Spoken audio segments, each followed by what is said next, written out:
पंजाब के एक छोटे से गांव में, जहां धूप खेतों पर सोने की तरह बिखरी हुई थी और हवा में गंदुम की मीठी खुशबू घुलती थी, एक मिट्टी की झोंपड़ी थी जहां टिड्डा अपनी बीवी रानी के साथ रहता था। गांव के किनारे पर वाकई ये झोंपड़ी सादा लेकिन आरामदेह थी। इसकी दीवारें मिट्टी से बनी थीं और छत पर खजूर के पत्ते बिछे थे। दरवाजे के बाहर एक छोटा सा आंगन था जहां रानी अक्सर धूप में बैठकर छिले छानती थी। टिड्डा का असल नाम शायद ही कोई जानता था। इसका छोटा कद, गोल मटोल चेहरा और हमेशा होंठों पर हल्की सी मुस्कुराहट उसकी पहचान थी। गांव वालों ने इसे प्यार से टिड्डा का नाम दे दिया था, जैसे वो उनका छोटा भाई हो। वो न कोई जादूगर था, न ही किसी गैर मामूली इल्म का मालिक। बस एक सादा किसान था जो सुबह सवेरे उठता, अपने खेतों में हल चलाता और शाम को रानी के साथ घर लौट आता। इसकी जिंदगी का मामूल इतना सादा था कि गांव के बच्चे भी इसे देखकर कहते, टिड्डा चाचा खेतों से कभी खाली हाथ नहीं आते। रानी इस गांव की एक मेहनती और सादा तबीयत की औरत। इसके लंबे सिया बाल, जो वो अक्सर चोटी में बांधती थी, और चेहरे पर हल्की सी मुस्कुराहट उसकी खूबसूरती थी। वो घर के सारे काम संभालती, खाना पकाना, सफाई करना और टिड्डा के लिए गर्म रोटियां तैयार करना। दोनों की जिंदगी में कोई बड़ा वाकया नहीं था। खेतों में फसल उगाना, घर की देखभाल और कभी कभार गांव के तालाब के किनारे चहलकदमी भी, यही उनका मामूल था। उनके पास ना बड़े ख्वाब थे, ना दुनिया की हवस। वो अपनी छोटी सी दुनिया में खुश थे। एक शाम जब सूरज ढल रहा था और आसमान पर नारंगी रंग की लकीर फैल गई थी, टिड्डा खेतों से वापस आया। इसके कपड़ों पर मिट्टी लगी थी और हाथों में हल्की रगड़ से छाले पड़ चुके थे। वो चारपाई पर बैठा और रानी से बोला, रानी, कुछ दिनों से तुम्हारे माँ बाप की कोई खबर नहीं आई। कल सुबह मैं इनसे मिलने जाऊंगा। रानी चूल्हे पर रोटी पकाते हुए मुड़ी और मुस्कुराई, अच्छा ख्याल है, लेकिन जल्दी लौट आना। तुम्हारे बगैर घर सूना लगता है। टिड्डा ने हंसते हुए कहा, चुल्लू, फिर कुछ गुड़ और घी साथ ले जाता हूं ताकि ससुराल वालों को भी कुछ मिले। इसने रात के खाने के बाद एक छोटा सा डिब्बा तैयार किया जिसमें गुड़ के चंद टुकड़े और घी की एक मिटकी थी। रानी ने इसे देखकर कहा, टिड्डा, तुम्हारा दिल बहुत बड़ा है। फिर दोनों सो गए और अगली सुबह जब मुर्गों की आवाज ने गांव को जगाया, टिड्डा ससुराल के लिए निकल पड़ा। ससुराल का गांव चंद घंटों के फासले पर था, जहां खेतों के दरमियान तनपगडंडियां और छोटे छोटे मिट्टी के घर थे। टिड्डा पैदल चलता हुआ दोपहर तक वहां पहुंचा। सूरज सर पर चमक रहा था और उसकी पेशानी पर पसीने की बूंदें चमक रही थीं। गांव में एक अजीब सा सन्नाटा था, जैसे सब लोग दोपहर की गर्मी से बचने के लिए घरों में दबक गए हों। टिड्डा ने सोचा, पहले जरा देखूं कि घर में सब खैरियत से हैं या नहीं। वो दबे पांव घर के पीछे खिड़की के पास गया और अंदर झांका। इसकी सास, जिसे गांव वाले बीबी कहते थे, चूल्हे के पास बैठी रोटियां बना रही थी। इसके हाथ आटे से अटे हुए थे और वो हल्के हल्के गुनगुना रही थी। 7 रोटियां, 7 टिकियां, सब के लिए तैयार। चूल्हे के पास 7 रोटियां और 7 छोटी चपटी टिकियां तरतीब से रखी हुई थीं, जिनसे धुआं उठ रहा था और घी की खुशबू फैल रही थी। टिड्डा ने ये मंजर देखा और सोचा, इतना खाना, शायद कोई मेहमान आने वाला है। लेकिन उसने ज्यादा न सोचा और दरवाजे की तरफ बढ़ गया। उसने दरवाजा खटखटाया और बीबी ने हाथ साफ करके दरवाजा खोला। उसका चेहरा देखते ही चमक उठा, अरे टिड्डा बेटा, कितनी देर बाद आए हो? आओ, अंदर आओ। उसने गर्मजोशी से इस्तकबाल किया। टिड्डा ने सलाम किया और अंदर जाकर चारपाई पर बैठ गया। सफर की थकावट और भूख ने उसे बेचैन कर रखा था। उसने बैग से गुड़ और घी का डिब्बा निकाला और बीबी को दिया।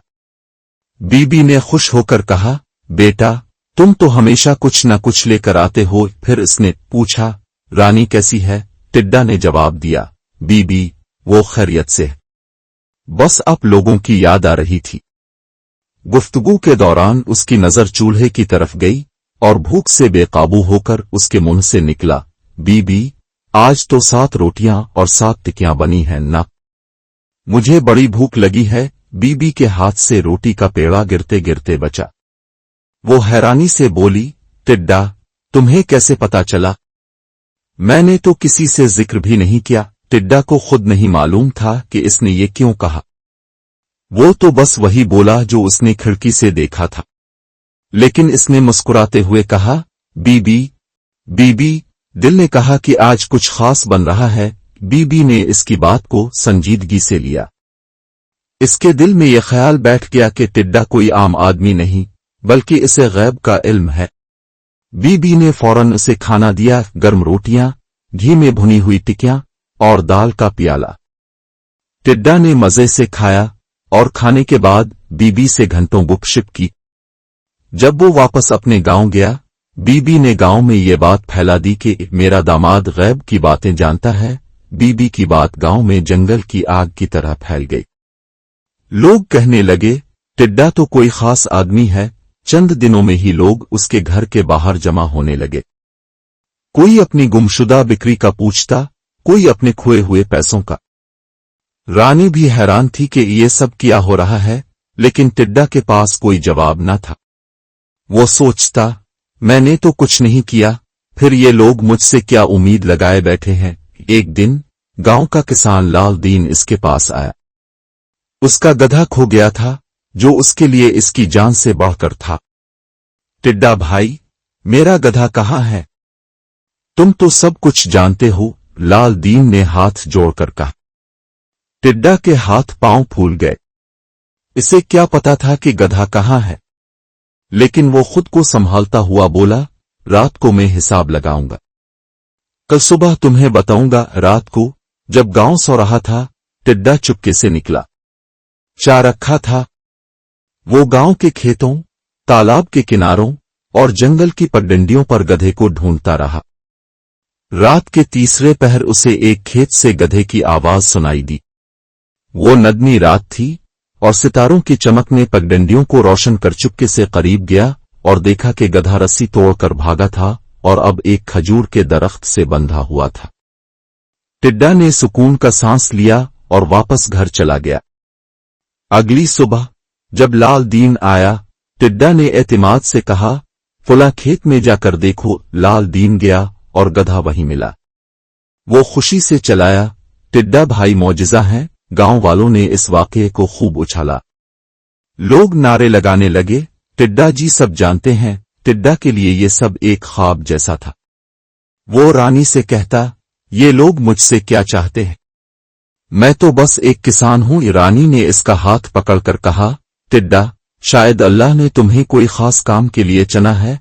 चंद हफ्तों बाद टिड्डा की शोहरत बादशाह के महल तक पहुंच गई।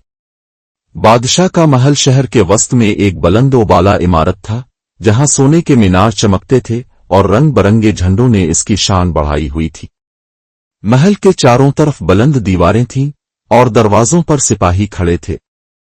एक दिन महल से मलिका का नो लिखा हार गायब हो गया। यह हार हीरों और मोतियों से जड़ा था, इतना कीमती कि उसकी कीमत में एक पूरा गांव खरीदा जा सकता था। नौकर चाकर, मुहाफिज, हत्ता के महल के जादूगर तक ने हार को ढूंढने की कोशिश की, लेकिन कोई सुराग न मिला। बादशाह परेशान हो गया।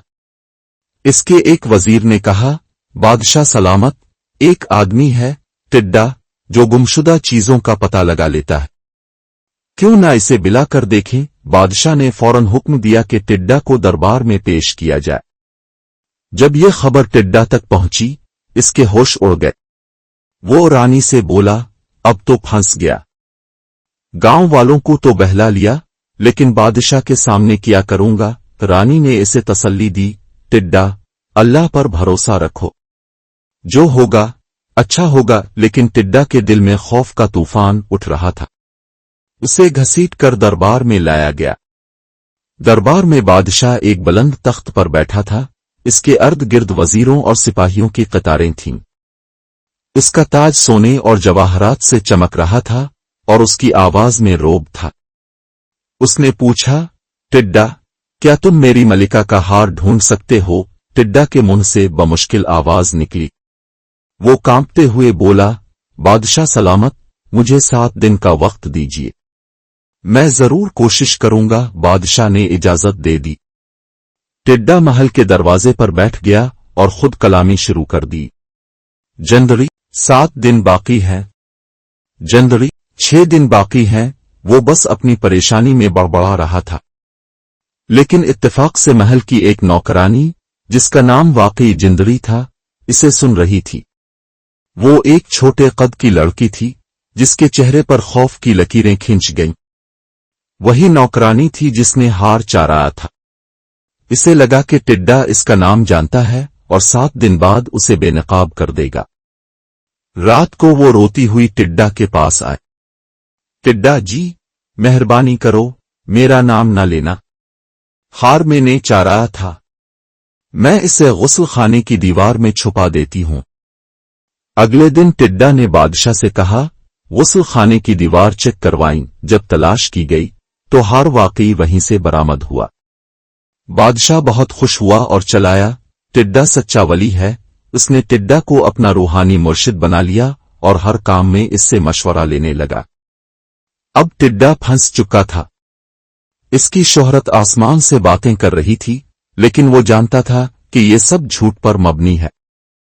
वो रातों को सोचता, ये बोझ कैसे उतरेगा। एक दिन उसने सोचा कि अगर वो बादशाह को नाराज कर दे तो शायद इस जाल से निकल जाए। एक दिन दरबार में, जब वजीरों, सिपाहियों और दरबारियों की भीड़ थी, टिड्डा ने हिम्मत करके बादशाह को जोरदार थप्पड़ मार दिया। दरबार में सन्नाटा छा गया। मुहाफिजों ने तलवारें खींच ली, लेकिन बादशाह ने उन्हें रोक दिया। मेरे मुर्शिद ने जरूर कोई हिकमत की होगी। उसने ताज उठाया तो उसके नीचे से एक जहरीला सांप निकला। टिड्डा ने घबराते हुए इशारा किया और मुहाफिजों ने सांप को मार दिया। बादशाह ने टिड्डा के कदमों में सर झुका दिया। मुर्शिद, अपने मेरी जान बचाई। टिड्डा खुद हैरान था कि ये क्या हो गया। इसका इरादा तो बादशाह को नाराज करना था, लेकिन अब उसकी इज्जत और बढ़ गई। वो सोचने लगा, ये सब कैसे हो रहा है। वाकई अल्लाह मेरी मदद कर रहा है। टिड्डा अब इस शोहरत से तंग आ चुका था। एक दिन ईद की नमाज के मौके पर, जब गांव वाले और बादशाह सब मस्जिद में जमा थे, वो मौका देखकर आहिस्ता से पीछे हटने लगा। मस्जिद की छत बरसों से कमजोर हो चुकी थी और इस दिन हुआ का एक तेज झोंका आया। जैसे ही टिड्डा बाहर निकला, छत गिर पड़ी। बादशाह, जो उसके पीछे था, भी बाहर निकल आया। उसने देखा कि अगर वो अंदर रहता तो मर जाता। वो चलाया, मुर्शिद ने। टिड्डा ने सोचा कि अब भागने के सिवा कोई चारा नहीं। वो दौड़ता हुआ गांव से बाहर निकला और जंगल की तरफ भागा। बादशाह उसके पीछे पीछे दौड़ा, अपने जूतों को हाथ में उठाए। जंगल में टिड्डा एक मरे हुए हाथी के पेट में जा छुपा। बदबू और गंदगी के बावजूद वो छप गया। लेकिन बादशाह भी वहां पहुंच गया और बोला, जहां मुर्शिद, वहीं में हाथी के पेट में बैठे टिड्डा ने दुआ मांगी, आ अल्लाह, मेरी बेबसी देख। मैंने कभी झूठ बोलने की नियत नहीं की, लेकिन ये सब मेरे साथ क्यों हो रहा है। ये देखकर अल्लाह ताला ने बादशाह की सच्चाई और मोहब्बत को देखकर इसे विलायत अता कर दी।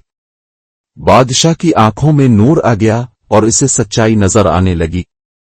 अब बादशाह ने टिड्डा की तरफ देखा तो उसे समझ आया कि टिड्डा के पास कोई रूहानी ताकत नहीं थी। उसने फौरन दुआ की, अल्लाह, मेरे मुर्शिद को भी विलायत अता फरमा। अल्लाह ने दुआ कबूल की और टिड्डा को भी वली बना दिया। बादशाह ने टिड्डा से कहा, मुर्शिद, मैंने आपकी सच्चाई देख ली। अब हम मिलकर लोगों की भलाई करेंगे। टिड्डा ने सर झुकाया और कहा, बादशाह सलामत, ये सब अल्लाह का करम है। ये कहानी हमें सिखाती है कि सच्चे दिल और मोहब्बत से की गई इबादत को अल्लाह कबूल कर लेता है, चाहे इब्तिदा में हकीकत कुछ भी हो। इससे ये भी सबक मिलता है कि बाज़ औक़ात हमारी नीयत कुछ और होती है, मगर कुदरत के फैसले कुछ